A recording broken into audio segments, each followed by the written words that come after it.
দুর্গাপুরে যে ভয়ানক ঘটনা ঘটেছে সেই ঘটনায় ইতিমধ্যেই 5 জনকে পুলিশ গ্রেফতার করেছে, যাদের পুলিশ হেফাজতে নির্দেশ হয়েছে। তাহলে আজই কি এদের নিয়ে ঘটনার পুনর্নির্মাণ করবে পুলিশ? সহপাঠীর বয়ানের সঙ্গে দ্রুতদের বয়ান মিলিয়ে পুলিশ দেখছে, এমনটাই জানা যাচ্ছে। বিস্তারিত জানাবেন সরাসরি আমাদের প্রতিনিধি মনোজ বন্দ্যোপাধ্যায় রয়েছেন আমাদের সঙ্গে। মনোজ, প্রথমত জানতে চাইব যে আজকে তদন্তের দিক থেকে পুলিশ কিভাবে এগোতে চাইছে, এবং দ্বিতীয়ত হাসপাতালের নিরাপত্তা নিয়ে গতকাল থেকে কড়াকড়ি করা হয়েছে, সেই ব্যবস্থা কি নেওয়া হলো? দেখো, তোমাকে প্রথমেই দেখাবো যে যেই ঘটনাস্থল সেই জায়গায় কিন্তু অলরেডি প্রচুর পরিমাণে পুলিশ মোতায়েন হয়েছে। যে কোনো মুহূর্তে আসতে পারেন যারা রয়েছেন, পুলিশের আধিকারিকরা রয়েছেন, তারা এই যে 5 জন এই ঘটনায় যারা ধরা পড়েছে তাদেরকে নিয়ে এই জায়গায় ঘটনাস্থলে রিকনস্ট্রাকশন করতে আসতে পারেন। জায়গাটা ঘিরে রাখা হয়েছে, তোমাকে দেখাবো এই জায়গাতেই নিয়ে আসবেন 5 জনকে, এবং তাদেরকে নিয়ে এই জায়গাতে আসার কথা। তাই সেই কারণেই আগে থেকে প্রচুর পরিমাণে পুলিশ এই জায়গায় নিরাপত্তা মোতায়েন করা হয়েছে এই জায়গায়, যাতে বাইরের লোকজন কাউকে ঢুকতে দেওয়া হচ্ছে না, তাদের আটকে দেওয়া হচ্ছে, যে কোনো মুহূর্তে আসতে পারে, এমনটাই পুলিশ সূত্রে জানা যাচ্ছে খবর।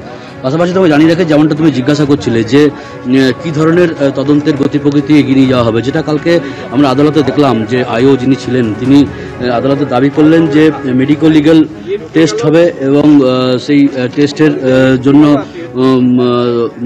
যে আবেদন করা হয়েছিল সেই জন্য পুলিশের তরফ থেকে কিন্তু বলা হয়েছিল যে সেই রিমান্ড চাই, সেই রিমান্ড পিরিয়ডেই কিন্তু এদেরকে নিয়ে আসা হবে, এবং নিয়ে এসে এই জায়গায় রিকনস্ট্রাকশনের জন্য প্রস্তুতি চলছে, এমনটাই কিন্তু পুলিশ সূত্রে যেটা জানা যাচ্ছে।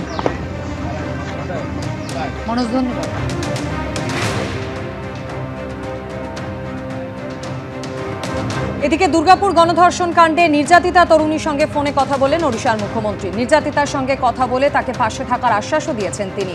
পাশাপাশি তার মায়ের সঙ্গেও কথা বলেছেন ওড়িশার মুখ্যমন্ত্রী। দোষীদের কঠোর শাস্তির জন্য যাবতীয় পদক্ষেপের আশ্বাস দিয়েছেন মোহন চরণ মাঝি। দুর্গাপুরে আসা ওড়িশার মহিলা কমিশনের সঙ্গেও কথা বলেছেন মুখ্যমন্ত্রী।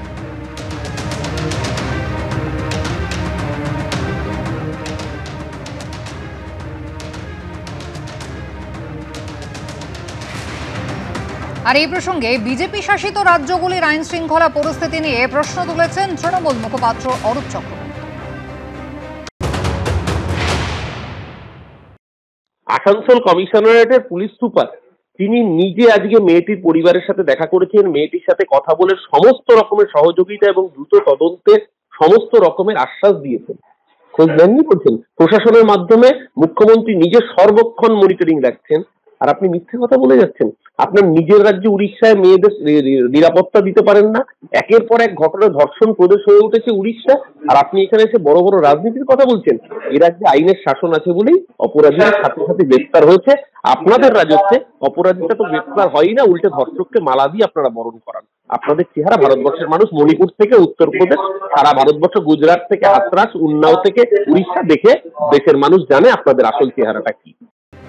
এদিকে এই ঘটনার পর ফের একবার রাজ্যের আইন শৃঙ্খলা পরিস্থিতি নিয়ে সরব হয়েছেন বিরোধীরা। কি বলছেন বিজেপি নেতা সজল ঘোষ, শোনাবো।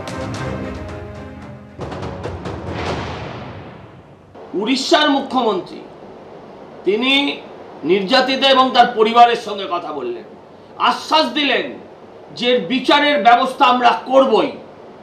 কিন্তু আপনার রাজ্যে, আমাদের রাজ্যে অতিথি হয়ে এসেছিল মেয়েটা, পড়তে এসেছিল আমার রাজ্যে, আপনার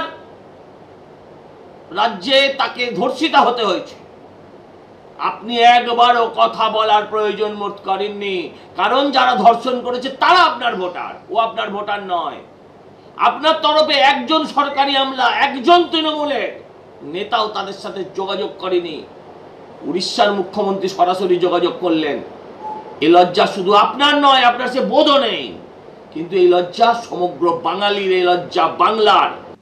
দুর্গাপুরে মেডিকেলের ছাত্রীকে গণধর্ষণের অভিযোগ ফের তোলপাড় ফেলে দিয়েছে। যেখানে এই ঘটনা ঘটেছে তার আশেপাশেই রয়েছে গুরুত্বপূর্ণ সব অফিস। 7.5 কিলোমিটারের মধ্যে রয়েছে একাধিক ফাঁড়ি, থানা এবং ডিসির অফিস।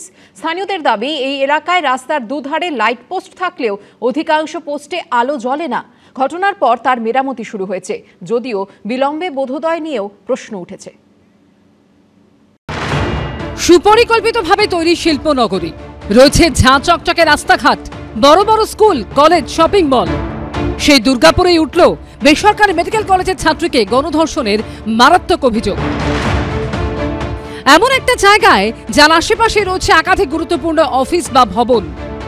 ওড়িশার ওই ছাত্রী দুর্গাপুরের আইকিউ সিটি মেডিকেল কলেজ হাসপাতালে পড়তে এসেছিলেন, আর যে জায়গায় তাকে গণধর্ষণ করা হয় বলে অভিযোগ, সেই জায়গা তার কলেজ থেকে মাত্র 1 কিলোমিটার দূরে। ঘটনাস্থল থেকে মোহনবাগান অ্যাভিনিউ ধরে 1.5 কিলোমিটার গেলেই রয়েছে সিআরপিএফ ক্যাম্প। মোহনবাগান অ্যাভিনিউয়ের পাশেই সিআরপিএফ ক্যাম্প।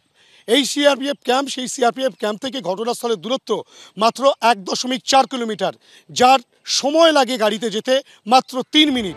ঘটনাস্থল থেকে 3 কিলোমিটার গেলেই দুর্গাপুর গভর্নমেন্ট কলেজ। যে জায়গায় এই গণধর্ষণের অভিযোগ উঠেছে সেটি দুর্গাপুর নিউ টাউনশিপ থানার অন্তর্গত। ঘটনাস্থল থেকে এই থানার দূরত্ব 5 কিলোমিটার। এছাড়া ঘটনাস্থলের 4.5 কিলোমিটার দূরেই রয়েছে দুর্গাপুর থানার বি জোন আউটপোস্ট। আর দুর্গাপুর থানা এবং দুর্গাপুর কমিশনারেটের ডিসি ইস্টের অফিস 7.5 কিলোমিটার দূরে। আর 8.5 কিলোমিটার দূরে রয়েছে দুর্গাপুরের অন্যতম জমজমাট এলাকা সিটি সেন্টার। মেডিকেলের ছাত্রীকে গণধর্ষণের অভিযোগ উঠেছে মোহনবাগান অ্যাভিনিউ এর পাশে এই জায়গায়। এটা কোনো গভীর ঘন জঙ্গল তা নয়। স্থানীয়দের দাবি, কাছের গ্রামে পৌঁছতে অনেকে এই জায়গাকে শর্টকাট হিসেবেও ব্যবহার করেন। এখানকার বড় রাস্তা এই মোহনবাগান অ্যাভিনিউ এবং জওহরলাল নেহরু রোডের সংযোগস্থল থেকে আইকিউ সিটি হাসপাতালের দূরত্ব 3.9 কিলোমিটার। এই দীর্ঘ রাস্তার শুরুতে জওহরলাল নেহরু রোড, মোহনবাগান অ্যাভিনিউ এর সংযোগস্থল এবং শেষে আইকিউ সিটি হাসপাতালের কাছে 2টি সিসিটিভি ক্যামেরা রয়েছে, কিন্তু বাকি রাস্তায় আর কোথাও সিসিটিভি নেই। আতঙ্কে তো আছি, একটা এরকম ঘটনা ঘটে গেছে, মানে এটা তো আতঙ্কেরই ব্যাপার। আমরা তো রাতে ভিতে বেরোনোরও মানে অসুবিধায় ভয়ই লাগছে এখন। তো আলো বা সিসিটিভি ক্যামেরা আদৌ আপনাদের নজরে আসে? না, সেরকম তো দেখতে পাওয়া যায় না। আলো বা সেরকম আমরা দেখি না সেরকম ভাবে। এই রাস্তার দুধারে রয়েছে গ্রাম। সেখানে গিয়ে দেখা গেল রাস্তার দুধারে লাইট পোস্ট রয়েছে, কিন্তু স্থানীয়দের অভিযোগ অধিকাংশ পোস্টে আলো চলে না। এই ঘটনার পর লাইট পোস্টে মেরামতির কাজ শুরু হয়। মোহনবাগান এভিনিউয়ের পুরো রাস্তাটাই কিন্তু অরক্ষিত অবস্থায় রয়েছে, কেননা এখানে না আছে পুলিশ টহলদারি, না আছে পর্যাপ্ত আলো, না আছে সিসিটিভি ক্যামেরা।